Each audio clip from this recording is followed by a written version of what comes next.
시청자 여러분 안녕하십니까? 오늘부터 시사반장을 새롭게 진행하게 된 정신동입니다. 앞으로 지역사회에 의미 있는 토론의 장이 될 수 있도록 최선을 다하겠습니다. 많은 성원 부탁드리겠습니다. 요즘 지역에서 지방대학이 위기에 처했다라는 말을 많이 하곤 합니다. 벚꽃 피는 순서대로 망한다라는 말 아마 한 번쯤은 들어보셨을 겁니다. 벚꽃 개화 시기가 빠른, 다시 말해서 수도권에서 멀리 떨어져 있는 대학부터 문을 닫게 될 것이다라는 의미가 되겠습니다. 지방대학의 위기를 비유적으로 표현한 말이 되겠는데요. 하지만 강원도의 벚꽃은 사실 수도권보다 늦게 핍니다. 태백 같은 경우는 5월이 돼서야 벚꽃이 피기도 하는데요. 이런 상징적인 비유에서조차 우리 강원도가 소외되는 듯한 느낌을 받게 돼서 씁쓸함이 들기도 합니다. 어쨌든 다소 농담처럼 들리던 이 말이 현실화됐습니다. 이번 2023학년도 대입 수시 정시 모집 전형에서 지방대학의 정원 미달 사태가 벌어지고 있습니다. 오늘 시사반장에서는 지방대학의 위기의 원인을 진단해보고 지역과 대학의 상생 방안을 논의해 보도록 하겠습니다. 먼저 오늘 모신 네 분을 소개해드리겠습니다. 가톨릭 관동대학교 강신수 대외협력처장 나오셨습니다. 네, 반갑습니다. 국립 강릉 원주대학교 전 교학부총장 박덕영 교수 나오셨습니다. 네, 반갑습니다. 강릉상공회의소 김형익 회장 자리하셨습니다. 네, 안녕하세요. 전국대학 노동조합 신성열 한림대학교 지부장 나오셨습니다. 안녕하십니까. 네, 새 학기가 곧 시작이 되는데요. 대학의 분위기가 썩 좋지만은 않은 것 같습니다. 박덕영 교수님, 2023년 신입생 모집 상황 어떻습니까? 이 정시 경쟁률을 바탕으로 해서 올해의 이 신입생 모집 상황은 국립과 사립을 총괄했을 때 수도권이 약 6대1 정도, 그리고 지방권은 수도권의 절반에 가까운 3.6대1 정도의 경쟁률을 보이고 있습니다.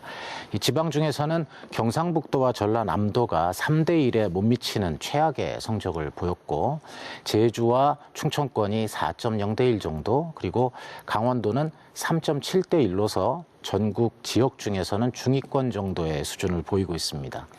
국립대 상황으로 국한해서 보았을 때는 강릉 원주대는 강릉 캠퍼스에서 치의예과를 제외한 집계로 4.4대1, 그리고 원주 캠퍼스에서 7.7대1, 양 캠퍼스를 총괄해서 5.7대1의 경쟁률을 보이고 있는데, 유사한 규모의 지방공립대들 중에서는 비교적 상위권의 성적이어서 수도권에 비할 수준은 못 되지만 강릉 원주대는 위기의 상황 속에서 올해는 신입생 유치에 있어서 나름 노력의 결실을 본 셈이라고 할 수 있겠습니다. 그렇지만 신입생 경쟁률 못지않게 중요한 것이 입학해서 대학을 다니다가 수도권 등 타 대학으로 편입하기 위해서 자퇴하는 학생의 숫자가 되겠는데요. 이것이 해마다 늘어가는 추세고, 그 숫자가 매년 저희 학교의 경우 200명 이상이어서 입학한 학생의 10%가 넘게가 다시금 타 지역으로 빠져나가고 있는데요. 그에 따라 재학생 충원율이 최근 3년간, 3년 전에 98%였다가 94%로 떨어지고 다시 작년에는 89%까지 지속적으로 하락하고 있는 게 학교 입장에서는 심각한 문제라고 볼 수 있겠습니다. 예, 박덕영 교수님께서는 이제 국립대학 현황에 대해서 좀 말씀을 해주셨는데, 아마 사립대학교는 또 상황이 다를 수도 있겠다라는 생각도 듭니다. 강신수 처장님, 사립대학교는 어떠신지요? 예, 사립대의 상황도 좋지 않습니다. 그 대한민국에 있는 모든 지방 사립대들이 학령이고 감소에 이제 자유로울 수가 없겠는데요. 아까 말씀하신 대로 강원도가 평균 이제 3.7대1, 그 이제 국공립 사립 합쳐서, 근데 이제 원주대학 같은 경우에는 5.7대1 경쟁이니까 사립대는 3.7이 나오려면 3.7보다 낮은 뭐 2점대에 대한 2대1 정도의 수준에, 그래서 국립대보다는 상황이 더 좋지 않은 상황입니다. 예. 국립대보다 좀 더 사립대 상황이 안 좋다는 말씀해 주셨는데요. 신성열 지부장님, 2년제 국한해가지고 입학 상황 어떤 상황인지요? 네. 도내 8곳의 전문대 같은 경우에는 전체 1,220명 모집에 1,604명이 지원을 했습니다. 경쟁률은 1.31대 1 정도가 되겠고요. 작년에 1.35대 1이었었으니까 소폭 하락했다고 생각을 하시면 될 것 같습니다. 인원으로 봤을 때는 모집 인원이 1,315명에서 1220명으로 95명 감축됐습니다. 작년하고 비교했을 때요. 근데 지원 인원은 1777명에서 1604명으로 더 큰 폭으로 감소를 한 그런 상황입니다. 강원 도립대, 세경대, 한국골프대 같은 경우에는 경쟁률이 1대1을 넘지 못해서 미달인 상황이라고 보시면 될 것 같고요. 송곡대, 송로대, 강릉 영동대, 강원 관광대는 2대1 미만 수준입니다. 도내 전문대 가운데에서 가장 높은 경쟁률을 보인 곳은 한림성심대였는데요. 2.83대 1을 기록을 하면서 3대 1을 넘지 못한 열악한 상황이라고 볼 수 있습니다. 네. 2023학년도 일반대 정시 모집을 기준으로 보면 경쟁률 3대1 미만의 대학이 전국 68개 대학인데 이 중에 87%가 지방대학이었고요. 지방대 14개 대학 26개 학과는 지원자가 단 한 명도 없었다고 합니다. 강신수 차장님, 이렇게 지원자가 처음부터 아예 없는 0명인 학과는 어떻게 되는 건지요?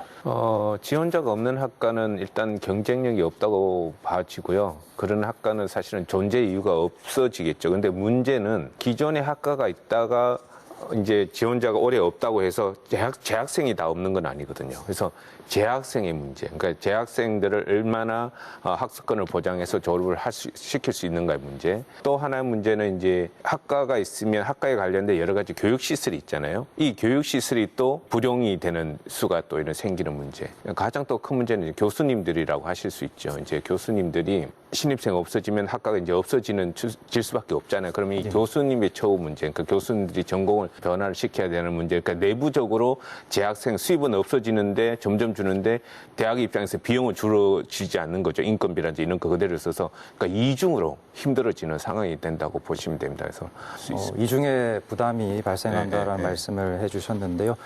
학생 수가 줄게 되면 대학 일대 상권도 타격이 클 수밖에 없습니다.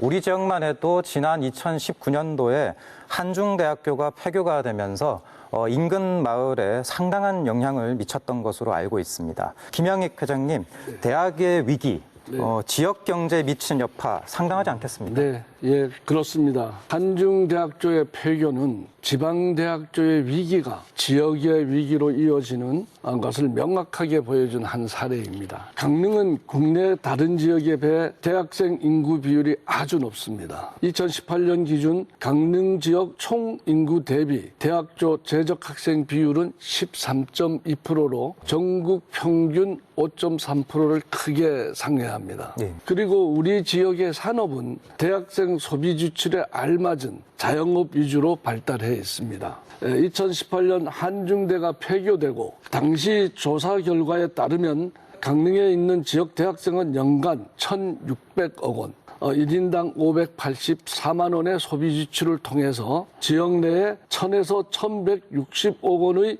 소득 창출에 기여했고 지역 민 약 3,500명의 고용을 유발한 것으로 추정했습니다. 만약 2023년 강릉 지역 재적 대학생 수가 26%가 감소한다면 강릉 지역의 소득은 220억 원, 고용은 약 730명 감소할 것으로 예상합니다. 지역 경제에 상당한 타격이 예상됩니다. 지방대 위기가 이렇게 심각해진 이유는 일단 여러 가지가 있을 겁니다. 다만 시청자 여러분들께서도 아마 쉽게 짐작하실 텐데 가장 핵심적인 원인은 저출산에 있다고 해도 과언이 아닙니다. 자료를 좀 살펴보면요. 2024년 대입 수험생은 재수생을 포함해도 약 47만 명 정도로 대학 모집 인원인 51만 명과 비교하면 4, 5만 명가량 부족해질 것이라는 추정이 나오고 있습니다. 또 내년에는 2017년생들이 초등학교에 입학하는 해인데요. 과거 2017년은 출생아 수가 처음으로 40만 명대 아래로 떨어졌던 해였습니다. 그래서 실제 입학생 수가 34만 1,619명에 그칠 것으로 예상됩니다. 마지막으로 내년 기준으로 3, 5세 유치원 취약 대상 아동의 숫자도 저출산 등의 영향으로 8만 5천 명이나 한꺼번에 줄어든다고 합니다. 내년이면 대학, 초등학교, 유치원에 소위 트리플 인구 절벽이 온다라는 것인데요. 인구 소멸로 인한 학령 인구 감소, 어쨌든 뭐 심각한 현실인 것 같은데요. 다만 저출산만이 또 유일한 이유는 아닐 겁니다. 학령 인구 감소 외에 다른 원인은 또 어떻게 보시는지 신성열 지부장님. 네, 학령 인구가 급감이 되는 것을 미리 한 20년 전부터 예측을 하고는 있었는데 거기에 따라서 이제 지방대의 입학생 수가 감소를 하게 될 거 아니에요. 그런 상황에서 대학의 재정난이나 운영 위기는 당연히 예측되어 있었던 것임에도 불구하고 정부의 대책이 좀 미흡하지 않았나라는 그런 생각을 좀 강하게 하고 있고요. 그 이유는 사실은 수도권과 거대 대학 중심의 대학 지원 정책이 좀 강하게 자리 잡고 있었던 것 같고, 그나마 지난 정부 같은 경우에는 정부 재정을 지원하에 지자체하고 대학 간의 협력을 기반으로 해서 지역 혁신을 좀 추진하는 사업이 좀 진행이 되고 있었습니다. 이번 정부 들어서 약간 이게 변형되고 확대되는 그런 분위기는 있습니다. 근데 시기적으로 좀 매우 늦지 않았나. 라는 그런 생각이 들고 있습니다. 그래서 오래 전부터 좀 중장기 정책 방향을 수립을 해서 재정 확대를 좀 했었어야지 됐을 거라고 생각을 하고요. 특히 전문대학 같은 경우에는 정부 정책이 거의 없다 보니까 지금 굉장히 위기 상황을 맞고 있는 그런 상황입니다. 거기에 또 하나 추가를 하자면은 각종 평가에 의한 대학 서열화 이런 것들이 역시 지방대의 위기를 가져왔다라고 생각이 됩니다. 이런 지방대학의 위기가 계속된다면 사실 대학의 구조조정은 불가피할 것 같습니다. 향후에 대학 구조조정은 어디에 방향을 두고 진행을 해야 할지 박도영 교수님부터 질문을 드리겠습니다. 네. 2000년대 중반쯤에 교육부가 국립대의 통합을 강력하게 드라이브를 걸어서 많은 국립대들이 통합을 이뤘습니다. 강릉 원주대도 강릉대와 원주대학이 통합을 한 학교죠. 근데 현재의 교육부의 방침은 이런 통합을 강제하기보다 국립대학 간의 자율적인 통합 의지가 있을 경우에 그에 대해서만 받아들이겠다라는 상대적으로는 좀 소극적인 자세로 지금 정책이 바뀌어 있는 상태고요. 뭐 그 대학 내에서의 학과 간의 통폐합이라는 것은 결국은 핵심은 신입생으로부터 선택을 받느냐 여부에 당연히 달려 있는 것이고요. 선택을 잘 받는 학과는 잘 살려내고 선택을 받지 못하면 이제 통폐합이나 폐지나 이런 거를 할 수밖에 없습니다. 근데 한편으로는 정부가 계속 이제 요구하는 거는 새로운 학과, 또 학생들에게 선호받으면서 미래 전망도 좋을 새로운 학과의 신설에 대해서도 신설하라고 이제 촉구를 하고 있는 상태인데 그런 면에서 어떤 학과를 신설을 한다고 했을 때 이게 지금 최근에 들으면 지방대에서 AI 관련된 학과들을 많이 신설을 했던 걸로 알고 있는데 발빠르게 움직여서 신설한 그 학과들이 이번 신입생 모집에 있어서 상당한 어려움을 겪은 것으로 지금 듣고 있고 해서 새로운 걸 추구한다고만 해서 그게 성공하는 것이 또 아니어서 매우 신중한 접근이 필요하고 뭐 어떻게 보면 성공할지 아니면 실패할지 확신하지 못하는 상태에서 암중무색을 해야 되는 그런 어려운 상황에 있는 형편입니다. 제가 생각하는 이제까지 대학들의 학과 통폐합이나 구조조정은 예를 들면 가게 이 간판을 새로 간 정도의 노력이었다. 그렇다면 지금부터는 이 간판을 건 이 가게에다 어떠한 서비스를 제공하고 어떤 제품을 제공해서 이 수요자들한테 호응을 받을 것에 대한 고민을 해야 되겠다는 생각을 합니다. 그래서 하드웨어적인 보이는 외관적인 구조조정은 이젠 충분하다. 이 간판을 걸고 얼마나 좋은 제품을 만들어낼 것인가에 대한 고민이 필요하고 그에 따른 구조조정이 필요하겠다는 거죠. 교육 혁신 부분을 제가 말씀드리는 겁니다. 그리고 학교가 주는 이 학위의 가치, 정말 이 학위가 가치가 있어야 대학을 다닐 거 아닙니까? 이 학위의 가치를 어떻게 부여할 것이라는 고민, 그에 따른 고민이 필요한 구조조정이 필요하지 않을까 생각을 해봅니다. 학과 구조조정에 좀 경험이 있다고 말씀하셔서 제가 질문 하나 드리겠습니다. 그런 이제 구조조정을 하시다 보면은 학내에 반대 목소리가 분명히 있을 텐데요. 그런 뭐 어떤 목소리가 좀 있었고 어떻게 또 해결해 나가셨는지 경험을 좀 말씀해 주시면 좋을 것 같습니다. 저희들 이제 교수님들의 이 분포도를 보면 연령별 분포를 보면 역삼각형 이었었어요. 그 당시에. 그래서 시작할 때는 이 위에 나이 많으신 분들이 지금 목소리를 많이 내는데 그분들이 점점점 이제 퇴임을 하시고, 그러니까 소위 말하는 베이브부모 시대의 그 교수님들이 이제 퇴임을 하시는 부분이 되는데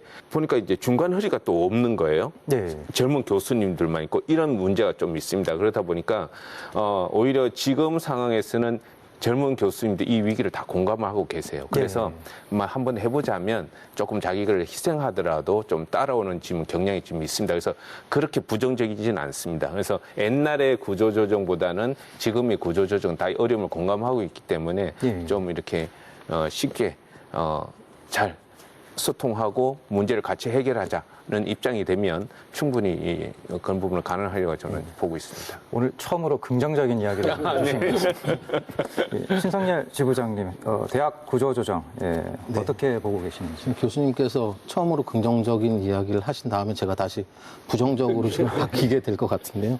사실은 대학 간에 통합을 하고 학과가 통합을 하고 그러면서 어떤 상황이 발생을 하고 있었냐면은 대학 내에는 교직원들이 감소하고 있었습니다. 왜냐하면 일단 경영 위기나 이런 것들 때문에 5명이 퇴사를 하면은 3명밖에 뽑지 않고 그런 상황들이 계속 이루어지고 있었고 이것 또한 구조조정의 한 단면이라고 볼 수 있을 것 같고요. 또 정부의 등록금 동결 정책이 굉장히 오랫동안 이어져 왔었고 등록률이 감소함에 따라서 긴축 예산을 편성을 해가지고 진짜 아낄 수 있는 건 다 아껴보자라는 그런 형태의 예산 조정도 많이 있었습니다. 이런 상황이라면은 결국은 정부 정책에 따른 정원 조정이 아니라 결국에는 대학 스스로 신입생에 대한 입학 정원을 조정해야지 되는 그런 상황까지도 가게 되지 않을까 싶고요. 이미 진행 중인 그런 학교도 있습니다. 이런 식으로 되면은 안타깝지만 대학과 지역이 함께 소멸하는 그런 상황이 오지 않을까 우려하고 있습니다. 결국 재정 악화와 연결이 되어 있는 문제인 것 같은데요. 대학이 어려워지면은 등록금 의존율이 상대적으로 좀 높다고 말할 수 있는 사립대학교 특성상 재정 악화의 우려가 굉장히 클 것 같습니다. 최근에 이와 관련해서 사립대 구조개선법 발의가 논의되고 있습니다. 강신소 처장님이 어떤 내용인지 설명을 좀 부탁드리겠습니다. 그 사립대 구조개선법의 취지는 운영을 하다가 한계에 부딪힌 한계 대학들이 더 이상 정상 운영이 힘들 때 퇴로를 열어주면서 교육 자산을 처분할 수 있도록 한 법이기 때문에 이 법 때문에 지금 현재 저희들이 가지고 있는 근본적인 대학이 현재 가지고 있는 위기를 극복할 수 있다고 보기는 조금 힘들고요.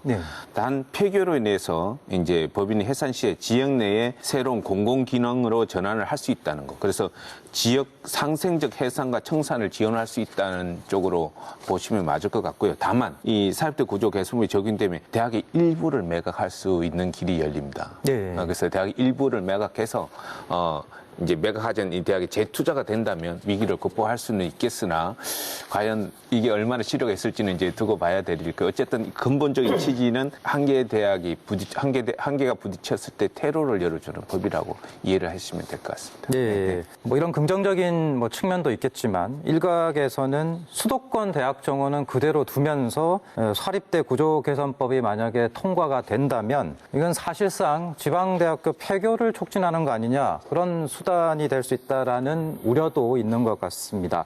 신성열 지부장님 이에 대해서 어떤 의견이신지요?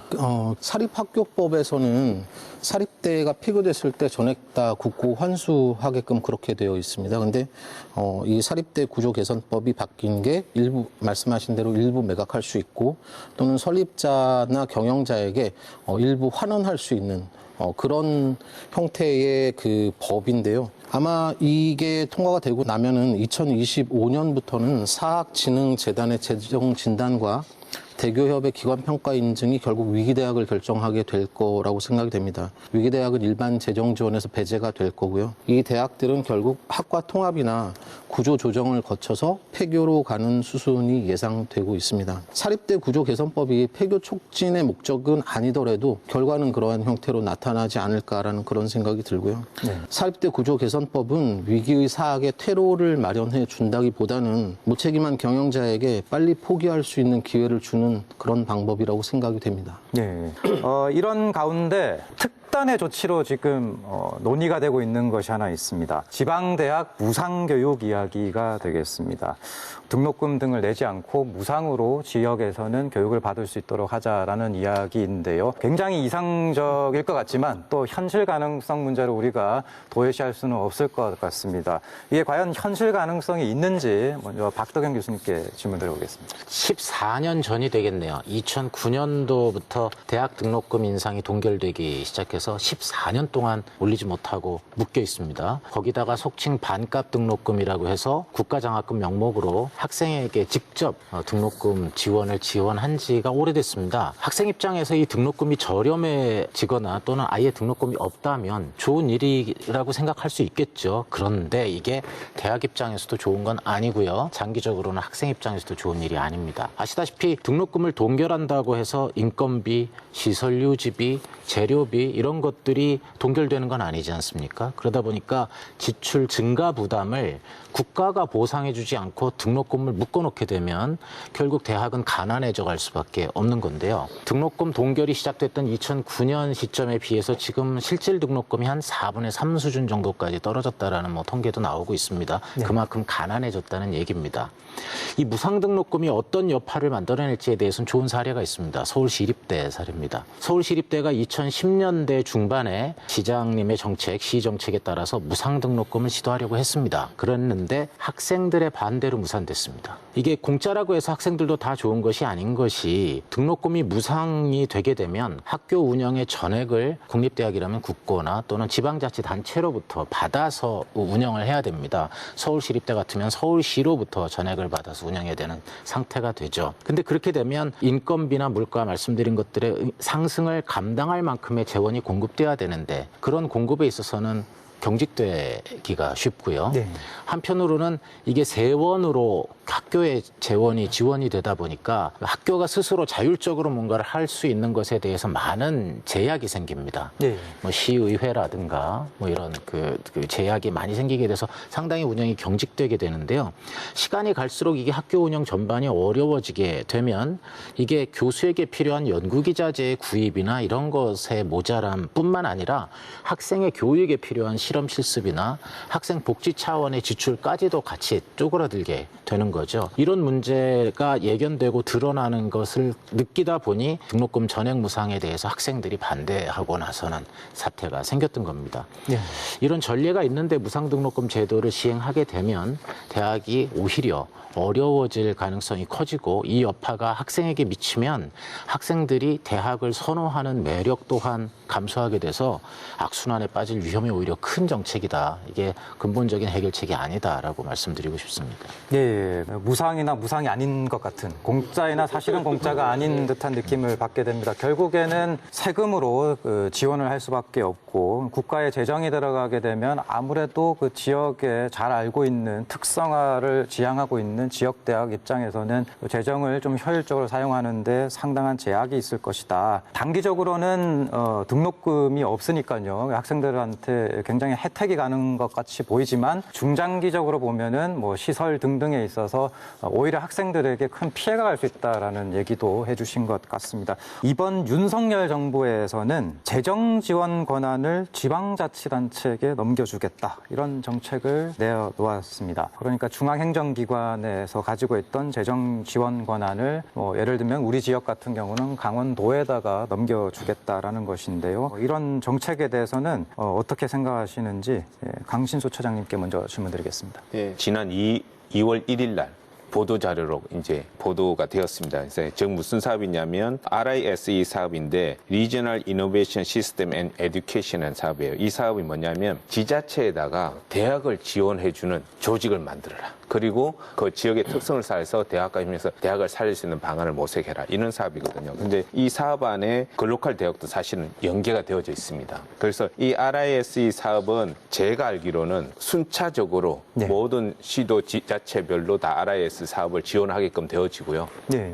지금 이제까지의 대학 정책은 이제 중앙이 탑다운 방식으로 관리를 하고 지역의 대학의 어떤 특성을 고려하지 않는 평가라든지 이런 것이 되었거든요. 근데 이게 이제 지자체로 내려오게 되면 함께 고민하게 됩니다. 지자체랑 대학이랑 물론 산도 같이 포함이 되어 있는 사업이에요. 그러니까 지산학이 다 포함이 되는 사업입니다. 그래서 한 자리에 모여서 같이 고민해서 문제를 해결하는 사업이거든요. 그래서 이렇게 되면 저는 바람직하다고 봐요. 네. 저는 지방으로 이양을 재정 지원을 권할 지자체 내려서 대학을 지원하고 이러면 저희들한테는 바람직하지 않을까 하는 생각이 들고요. 다만 무엇이 문제냐면 이런 시각이 있습니다. 이제 정부도 어차피 지원을 하게 지자체도 하다 보면 대학 입장에서는 이중으로 힘들어지는 거 아닌가? 네. 이중으로 규제를 받는 게 아닌가? 이런 좀 시각이 있습니다. 그래서 이런 부분은 어떤 대학의 자율성을 좀 법적으로 이제 보장을 좀 해준다면 이 부분도 좀 보완이 되지 않을까 싶고요. 이 RIS 사업도 그렇고 글로컬리도 보면 대학의 자율적으로 할 수 있는 권한을 좀 많이 확대한다는 게 취지가 들어가 있습니다. 이제 글로컬 대학도 이제 200억씩 5년 동안 1,000억을 주는데 상당히 자율적으로 대학이 쓸 수 있게끔 이제까지 모든 대학 재정 지원 사업은 일일이 진짜 간섭했거든요. 네. 이렇게 쓰면 안 돼, 저렇게 쓰면 안 돼, 뭐 자산은 사면 안 돼, 뭐 인건비는 어디까지만 써, 뭐 이런 것들이 다 있었어요. 근데 글로컬 대학은 상당히 그런 부분을 완화시키고 푼다는 얘기를 제가 들었거든요. 그러면 대학 입장에는 참 이렇게 좋은 사업이라는 생각이 들고 저희들 지금 이제까지 이제 얘기하시면서 야, 이 백약이 이 무용지물이 아니라는 생각이 들 정도로 좀 이렇게 되게 어려웠잖아요. 근데 저는 이 사업을 들으면서 어쩌면 네. 살 길이 열릴 수도 있겠다. 예. 라는 생각을 하기 시작을 했습니다. 사실은. 그래서 제가 조금 희망을 가지게 되는 그런 사업으로 저는 인식이 되어지고 있습니다. 예. 현재까지는. 예. 말씀해 주신 것처럼 이것이 이중 규제 장치로는 역할을 하지 않고 대학의 자율성을 좀 존중을 한다는 전제 하에서 충분히 긍정적인 효과가 나올 수 있다라는 말씀을 해 주신 것 같습니다. 이 지산학을 계속 강조를 하게 되는 것 같습니다. 신성열 지부장님께 먼저 드리고 좀 계속 반대되는 의견이 좀 될 것 같은데요. 일단 그 광역 기준의 대학 지원 담당 부서 설치에는 동의를 하는 편입니다. 근데 이게 처음 시도하는 정책이다 보니까 과연 그 강원도를 비롯해서 각 지자체에 대학 교육에 대한 경험이 전혀 없는 상태에서 이 지원 계획 수립과 운영에 대한 불안정함은 사실 걱정을 떨칠 수가 없는 그런 상황입니다. 그렇게 해서 처음에 시행착오를 좀 겪더라도 지자체에서 잘 운영을 하게 됐다고 치고 그 다음 걱정은 뭐가 되냐면은 지자체별로 재정 규모가 다 다르잖아요. 강원도 좀 열악한 편이고 다른 지자체에 비해서 이게 다르고 그 지역 내에서의 대학의 개수도 다릅니다. 그렇게 되면은 어떤 상황이 발생을 할 수 있는 그 예측을 할 수 있냐면 굉장히 불공평해지는 기울어진 운동장에 저 바닥에 서 있고 저 위에 서 있는 대학들이 서로 막 그 혼재하는 그런 상황들이 발생을 할 수 있을 거라고 생각을 하고요. 여기까지는 진짜 걱정하고 싶지는 않은데 광역단체장의 정책 방향이나 혹은 정치 성향이나 이런 거에 따른 또 다른 로컬 대학 서열화가 만들어지지 않을까, 줄서기가 우려되지 않을까, 총장님들께서 로비를 해야지 되지 않을까라는 그런 부정적인 시각도 있는 거는 어쩔 수 없다고 생각을 합니다. 네, 앞으로 이 재정 지원 권한을 지자체 단체에게 넘겨주겠다라는 이 정책이 잘 실현되기 위해서 또 어떤 대책이 필요할지 박덕영 교수님께 질문 한번 드려보겠습니다. 예, 지방자치단체로 예산을 넘기고 운영하는 데 있어서 어떤 모습이 될지는 지금 아무도 명확한 구도가 어떻게 될지 아는 사람은 없습니다. 그래서 대학을 포함한 지역 전체를 하나의 자동차라고 만약에 비유를 해본다고 했을 때 엔진도 있고 타이어도 있고 각종 부품들이 있지 않겠습니까? 그 부품 구조들, 중요 구조물들을 지방자치단체, 그 지자체의 그 행정적인 파트, 그리고 산업 파트, 또 학교 파트, 이렇게 지산학 세 파트가 있다고 했을 때는 엔진은 엔진대로 최대 출력을 내기 위해서 이 차가 잘 굴러가기 위해서는 노력해야 되고 타이어는 타이어대로 좋은 품질을 하기 위해서 노력해야 돼요. 당연한 노력이죠. 네. 근데 문제는 그 당연한 노력들을 당연한 사람들이 당연하다고 하면서 해오고 있었는데 이 자동차가 제대로 가려면 기어가 맞물려야 제대로 가지 않겠습니까? 각 파트만 있고 기어가 제대로 맞물리지 않는다면 제 효율을 발휘할 수가 없습니다. 지금까지 우리는 그 기어 박스에 대해서 너무 소홀했던 게 아닌가라는 생각을 멈출 수가 없고요. 물론 수도권과 비수도권의 격차에 대해서는 거대 담론 수준으로 지방이 수도권에 비해서 어때야 된다라는 건 그 나름대로 해야 된다지만 각 도나 각 시군구 차원에서 봤을 때 특정 도, 특정 특정 시군구가 다른 시군구에 비해서 그래도 밀려오는 쓰나미에 대해서 좀 더 견딜 수 있고 타격을 줄일 수 있는 거를 하려면 이 각 부분, 지산학의 각 부분을 묶어낼 기업 박스에 대해서 집중해야 된다라고 저는 생각합니다. 그게 현실적으로 지금 할 수 있는 첫 발자국이라고 생각하고, 여기 지금 지산학이 모여 있다 말했지만 지자체는 여기 안 와 있습니다. 산학만 모여 있는 상태고요. 그런 면에서 좀 아쉬움이 있습니다. 이 지산학이 맞물려 돌아갈 구조를 어떻게 갖추느냐가 가장 첫 발자국으로 중요하지 않나 이렇게 말씀드리고 싶습니다. 지방자치단체는 다음에 기회가 될 때 초빙을 한번 해보도록 하겠습니다. 사실 이 지방대 위기는 중장기적으로 본다면 지역 경제를 지탱해 나갈 지역 인재들이 부족해지는 일입니다. 지역 대학들이 배출한 인재를 다시 지역이 흡수할 수 있도록 사회 경제적인 토대를 마련하는 것이 굉장히 중요한 일일 텐데요. 어떤 구체적인 방안들이 있을지 김영익 회장님께 질문 드려보겠습니다. 너무 거창한 어떤 제도적인 이런 말씀을 드리기보다는 저는 이제 우선 단기적으로 당장의 이제 인재 유치를 한번 생각해 본다면 청년 원격 근무제를 도입하는 것도 한 가지 방안이 될 수 있다고 생각을 합니다.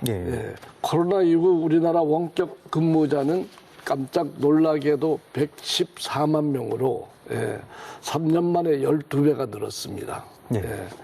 확산하는 원격 근무제들은 청년들의 값비싼 생활 비용 문제를 해결하는 방안도 될 수 있고, 지방은 청년 유출과 소멸 위기를 극복할 수 있는 해법이 될 수도 있습니다. 예를 들어 청년들이 자연 환경이 좋은 강릉에 살면서 주 하루 이틀만 서울에 가도 원하는 일을 할 수 있고, 지역사회는 젊은 인재들에 의해 새로이 활성화되지 않을까 이렇게 생각을 합니다. 조금 중장기적으로는 지역 인재 흡수를 하기 위해서는 미래 세대와 기업이 함께 성장할 수 있는 계기를 만들어야 합니다. 대학은 인재와 지역의 여러 혁신 주체를 결집하고, 기업은 혁신하기 좋은 환경을 만들어서 성공 사례, 롤 모델을 하나 만들어 볼 필요가 있다고 저는 생각합니다. 중장기적으로 지역의 성공 사례, 하나의 롤 모델이 나올 필요가 있다라는 말씀해 주시고, 제가 구체적인 방안을 좀 부탁을 드렸더니 정말 구체적인 방안을 말씀해 주셨는데요. 인재 유치를 위해서 사실 저도 굉장히 솔깃했습니다만 청년 원격 근무 제도를 한번 활용을 해보자. 강릉에서 거주하면서 또 원격으로 근무를 하고 필요할 때는 서울에 뭐 하루 이틀씩 또 왔다 갔다 하는 그런 근무 방식을 얘기를 해주셨습니다. 신성열 지부장님께도 어떤 방안이 있을지 한번. 가장 심플한 방법은 이 강원권역에서 지역 대학을 졸업한 친구들이 지역에 취직했을 때 유리하게 해주는 게 가장 심플한 방법이 아닐까라는 생각이 들고요. 지금 말씀하신 청년 원격 근무제 굉장히 신선한 발상이시기는 한데, 지금 현재 있는 것부터 좀 활용을 했으면 좋겠어요. 공공기관의 지역 인재 할당 비율이 지금 현재 30%로 되어 있는데, 이런 부분들을 좀 확대를 한다든지, 그리고 지역 인재를 채용하는 기업에 대한 어떤 인센티브나 이런 것들을 좀 지원을 한다든지, 지역 산업계랑 연계해서 청년 일자리들을 창출하기 위한 노력들. 근데 정말 어려운 그런 위기 지역의 사립대학 같은 경우에는 공영화 형태로 좀 전환을 할 수 있는 그런 제도나 이런 것들을 지역 내 그 각 관련 기관들과 다 모여가지고 같이 대책 방안을 함께 고민해 보는 게 가장 우선시 되어야 되지 않을까라는 그런 생각이 듭니다. 사실 지역대학의 위기가 오늘 주제였는데, 토론을 하면서 느끼게 되는 것은 지방자치단체, 지역기관, 대학뿐만 아니라 산업, 업계에 계신 분들까지 해서 모두가 협력하지 않으면 안 되는 정말 중대한 위기구나라는 생각을 하게 됩니다. 오늘 긴 시간이었는데요. 벌써 정리를 해야 할 시간이 됐습니다. 제가 마지막으로 한 분씩 마무리 멘트를 부탁드리겠습니다. 저희 대학만 그런 것이 아니라고 보는데요. 갑자기 공대에 지원할 학생 수가 급격하게 줄었습니다. 그러니까 학생들이 이제 어려운 공부를 하기 싫어하는 거죠. 이제 수학 능력이 부족하다 보니까 지원하지 않는 걸로 봐주는데, 그러면 이건 이 공대 학생이 준다는 것은 이 지역 산업 성장에도 상당히 안 좋은 영향을 미칠 수 있는 한계점이 있다고 저는 생각하는데, 이 부분을 해결할 정책이 좀 필요하다고 봅니다. 그래서 최소한 공대만이라도 취업이 보장되는 취업 보장형 계약 학과를 공대 중심으로 확대를 해서 실제 RISE 사업을 하더라도 이 학생들 좀 하고 이 학생들이 지역에 필요한 기업에 이제 정주할 수 있도록 정책이 좀 필요하다는 생각이 듭니다. 그리고 제가 옛날부터 그걸 느꼈거든요. 산학협력을 꽤 오랫동안 대학을 했는데 학은 산을 짝사랑하기만 했어요. 산은 별로 관심이 없더라고요. 그런데 마찬가지로 지도 학은 아쉬운 게 좀 있으니까 막 계속 짝사랑하는데 지도 뭐 다른 할 일이 많으니까 굳이 뭐 대학까지 신경해서 이런 상황이 사실은 벌어졌거든. 그래서 요번 어쨌든 RIS 이 사업을 통해서 정말 서로 사랑하는 지산학이 서로 정말 사랑하는 관계로 해서 하면 많은 문제점을 해결할 수 있으리라고 생각이 듭니다. 그래서 지산학이 정말 사랑하게 되면 취업 보장 계약학과도 얼마든지 만들 수 있으리라고 저는 생각을 합니다. 네. 더 이상 짝사랑으로 머물지 않는 그런 예, 밝은 미래를 한번 꿈꿔봅니다. 예, 신성열 지부장님. 네. RIS가 지역 혁신 중심 대학 지원 체계 구축이라는 계획이죠. 교육부가 최근에 발표를 했는데 2025년도 기준으로 했을 때 이 정책이 비수도권 지역의 30개 대학을 글로컬 대학으로 지정을 해서 5년 동안 1,000억씩 지원을 하겠다라는 그런 얘기입니다. 이 30개 대학이라는 게 굉장히 상징적인 숫자라는 그런 느낌이 드는데요. 이렇게 되면은 지방에 있는 국립대들이 좀 포함이 될 거고 거기다 광역시에 있는 대형 사립대학들 이렇게 포함이 되다 보면은 그 30개 대학을 중심으로 2030년 이후에 학령 인구가 급감했을 때 30개 대학 위주로 재편하겠다라는 그런 의미가 아닌가라는 그런 생각이 들고 있습니다. 이 30개 대학마저 이제 지자체에 맡기는 거죠. 그리고 교육부는 수도권 대학만 관리하겠다? 그런 생각인가? 그런 의심을 거둘 수가 없습니다. 정부가 지금까지 승인하고 평가하고 줄 세우고 하다가 갑자기 대학이라는 공공재를 시장경제에 맡겨보겠다고 하면서 정부의 역할과 책임을 회피하고 동시에 지방대학 시대라는 그런 모순된 이야기를 하고 있는 상황입니다. 어쩌면 불평등한 자율경쟁이라고 생각할 수 있고요. 다만 이 교육 정책만이라도 제발 좀 일관되게 몇 년 정도는 그래도 끌고 가줘야지. 지금 보면 2년에 한 번씩 새로운 정책들이 막 나오고 있습니다. 고등학교가 3년 과정인데 정책을 2년 만에 발표를 하게 되면 매우 혼란스러운 그런 상황들이 발생을 하고요. 이런 정책을 발표할 때 좀 상식에 맞게 고민을 하고 전문가와 협의체 의견 좀 들어가면서 수기를 거친 변화를 시도하실 것을 좀 부탁드리겠습니다. 네. 아주 의미심장한 지적을 해주신 것 같습니다. 30개 대학을 지원한다는 게 30개 대학으로 재편하는 것이 돼서는 안 된다라는 말씀을 예, 해주셨습니다. 김영익 회장님. 예, 저는 지역 대학의 위기는 우리 지역의 문제이고 이는 곧 우리 개개인의 위기라는 어떤 공감대를 형성하는 게 가장 중요하다고 생각을 합니다.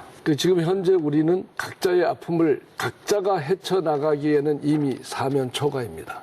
예, 지금이라도 지산학이 함께 공동으로 대처해 나가야 한다 이런 말씀을 드리고 싶고 지역의 인구 문제, 지역 문제 해결, 고용 창출, 경제 활성화, 인재 양성 이 모든 것을 우리가 힘을 합해서 강릉형 혁신 모델을 한번 만들어 가봅시다는 말씀을 마지막으로 드리고 싶습니다.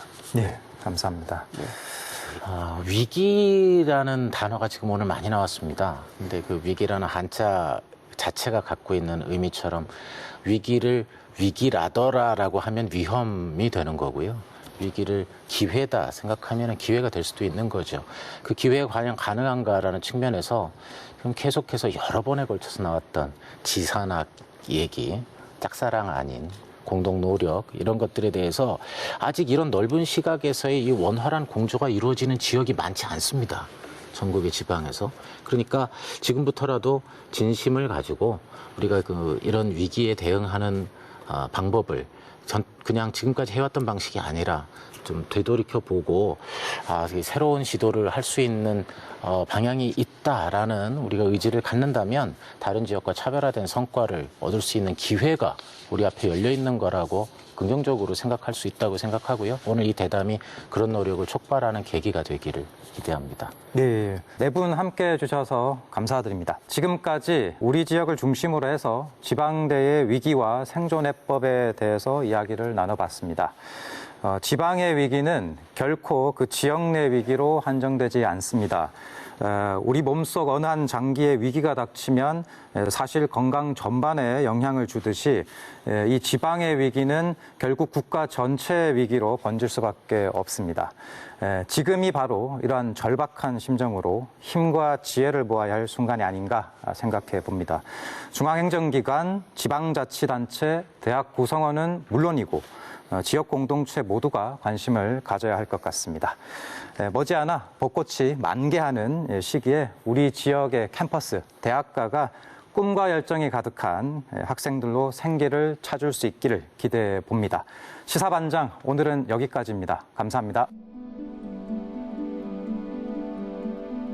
일부 학교에서는 등록금을 아예 공짜로 해주겠다는 혜택까지 내걸고 학생 모시기에 나섰습니다. 신입생에게 등록금 2년치를 지원하기로 했습니다. 모든 신입생이 사실상 학교를 공짜로 다니는 겁니다. 전방위적인 물가 상승으로 부담이 큰 가운데 대학 등록금도 조만간 오를 가능성이 커졌습니다. 4년제 대학 10곳 가운데 4곳이 내년 등록금 인상을 검토하고 있는 것으로 파악됐습니다. 교육비도 오르면 가계 부담은 더 커질 수밖에 없습니다. 교양 수업이 비대면 수업 이후로 확 줄었거든요.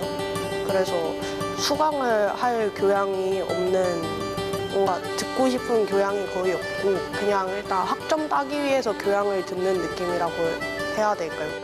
비인기과 같은 경우는 폐교하고 다시 신생과가 들어오고 이러한 실정이고, 제가 재학하고 있는 간호학과의 경우는 몇 해 전에 한중대 학생들이 저희 학교를 편입한 사례가 있습니다.